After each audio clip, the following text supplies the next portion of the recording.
Hello, and welcome to Day 3 of the 6th Annual Hearts and Hands Conference. My name is Brenda Robinson, and I'm your virtual MC. And you saw me on Day 1 and Day 2. You're seeing me today, and you will see me on Day 4 and Day 5. I believe that it's important to get every day off to a positive start. Now, Day 1 was amazing. Day 2 was equally amazing, and here we go into an amazing Day 3. If you missed the activities on Monday or Tuesday, no worries at all. You can check them out whenever you want. You can replay them, you can view them, you can share them. Remember, you can see all of the activities, all of the content. You can see the agenda. You can look back, you can look ahead by clicking on the 3 horizontal lines on the top left of your screen.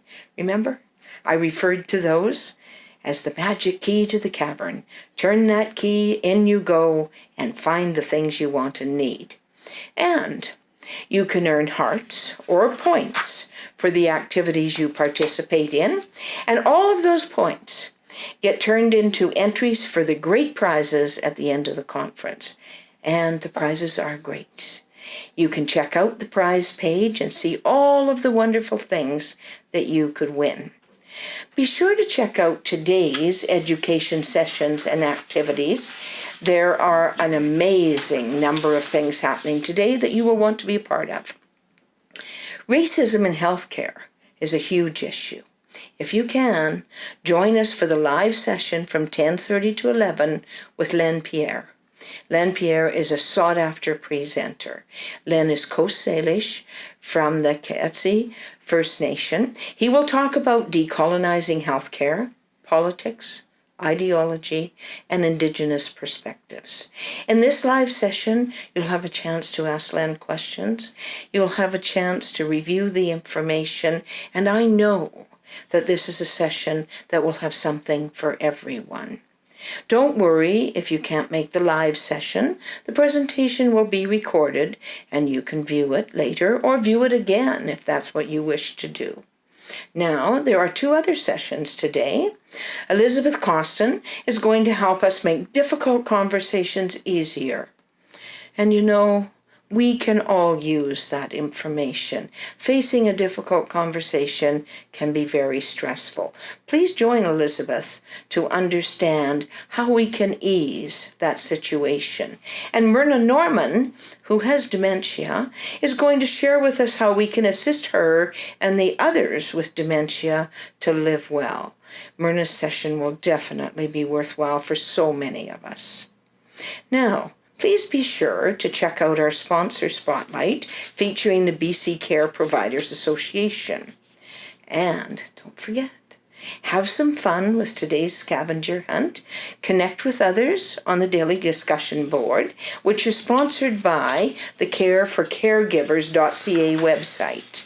And remember, check out the participant perks section. Get some great discounts, some special results may come out of that for you.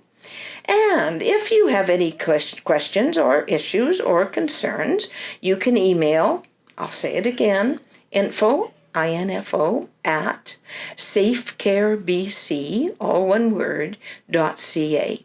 I know there'll be someone there to help you. Now, as you enter into today's session, I think you may be seeing from the first few days that we're all being challenged. Oh yes, we've been challenged for the last 18 months. But even here, we are being challenged to think about, how do we do things differently?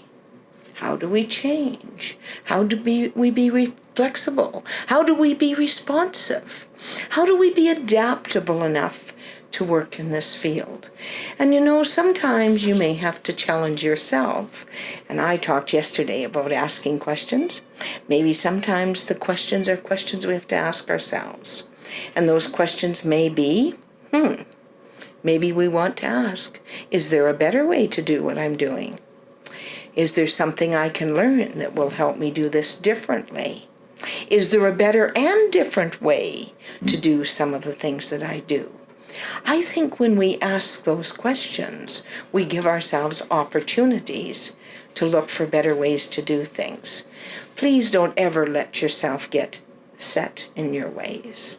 When we get set in our ways, we say things like, that's not the way I've always done it. That's not the way we do it here. That's not the way I like it done.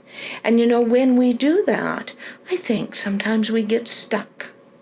So I'm going to encourage you to use this conference as an opportunity to get unstuck.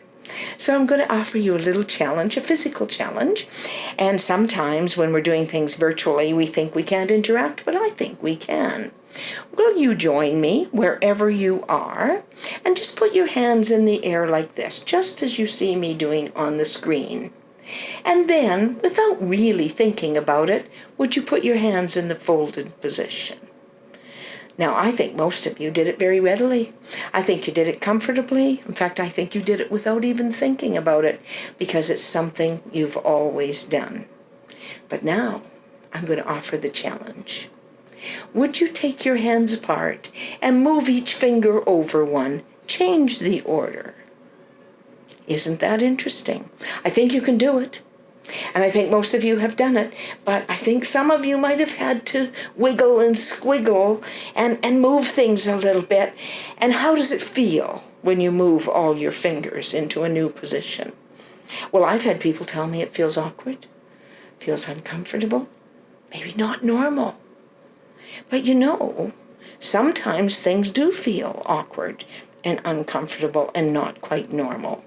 And that's called change. Now I'd like you to do something a little bit different. Would you take your hands apart and look at them? Just stare at them. It's an easy thing to do. And then real quick, put them back together. Now here's my question for you. Did they go back to the way you've always done it? Did they go back to the way you did it the second time, or the new way? Were you flexible, or were you stuck? Because there's actually two ways to fold your hands. And if you practice, as I have, after a while, you won't worry about which one is the way you've always done it. Instead, you will realize that you can do things in more than one way. I think healthcare assistants need to ask those questions sometimes. Is there more than one way that this can be done? Is there more ways in which I can do this? Is there a different way that I can do this that still works? And if I change, can I get past being uncomfortable, awkward, not normal? Because you know what? It's easy to do what we've always done. It takes thinking to do things differently. I think that different is only difficult until we understand that different can actually be part of the challenge of change. And so as you go through day 3, and as you reflect on day 1 and day 2, and as we move into day 4 and day 5, will you ask yourself the question, am I ready for the challenge of change? I believe you probably are. And I think this is an opportunity to get there. Have a wonderful day 3, and I will see you on the morning of day 4. Take care.